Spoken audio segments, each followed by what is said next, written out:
ഇന്ന് നമ്മൾ പരിചയപ്പെടുന്നത് ഓട്ടോ ഗിയർ അഥവാ AMT വാഹനങ്ങളാണ്. നോർമൽ സാധാരണ വാഹനങ്ങളെ അപേക്ഷിച്ച് നമ്മൾ നോക്കുമ്പോൾ ആദ്യം തന്നെ ഈ വാഹനത്തിലേക്ക് കയറുമ്പോൾ നിങ്ങൾ ശ്രദ്ധിച്ചു കഴിഞ്ഞറിയാം, ആകെ 2 പെഡലുകളെ വരുന്നുള്ളൂ. സാധാരണ നമുക്ക് ആക്സിലേറ്റർ, ബ്രേക്ക്, ക്ലച്ച് 3 പെഡലുകൾ കാണാം. ഓട്ടോ ഗിയറിന്റെ ആദ്യത്തെ പ്രത്യേകത എന്ന് പറഞ്ഞാൽ അതിൽ ക്ലച്ച് ഇല്ല വാഹനത്തിന്. അതുപോലെ തന്നെ ഗിയർ ഷിഫ്റ്ററിൽ നമുക്ക് വരുന്നത് ഗിയറുകൾക്ക് പകരം പൊസിഷനുകളാണ് വരുന്നത്. ഇപ്പോൾ ഓട്ടോ ഗിയറിന്റെ മോഡലിൽ വരുന്നത് റിവേഴ്സ് വരുന്നുണ്ട്, ന്യൂട്രൽ വരുന്നുണ്ട്, അതുപോലെ തന്നെ ഡ്രൈവ്. മൂന്ന് പൊസിഷനുകളാണ് വരുന്നത്.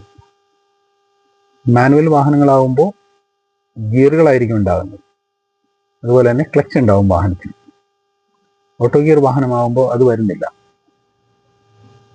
അതുപോലെ തന്നെ ഈ വാഹനം ഓടിക്കുമ്പോൾ നിങ്ങൾ മെയിനായിട്ട് ശ്രദ്ധിക്കേണ്ട കാര്യം എന്താ വെച്ചാൽ, നിങ്ങളുടെ ലെഫ്റ്റ് കാലുകൾ ഫ്രീ ആക്കി വെച്ച് റൈറ്റ് കാല് കൊണ്ട് നിങ്ങൾക്ക് കൺട്രോൾ ചെയ്യാൻ പറ്റണം.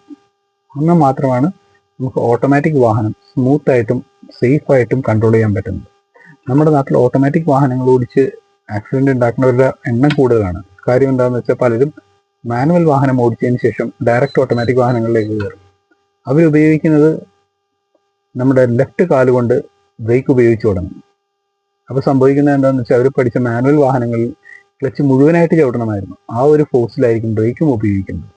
അതുകൊണ്ടാണ് കൂടുതൽ ആക്സിഡന്റുകൾ ഓട്ടോമാറ്റിക് വാഹനങ്ങളിൽ ആദ്യമായി ഉപയോഗിക്കുന്നവർക്ക് ഉണ്ടാകുന്നതിൻ്റെ കാര്യം. അപ്പോൾ എപ്പോഴും നിങ്ങൾ ശ്രദ്ധിക്കുക, ഓട്ടോമാറ്റിക് വാഹനം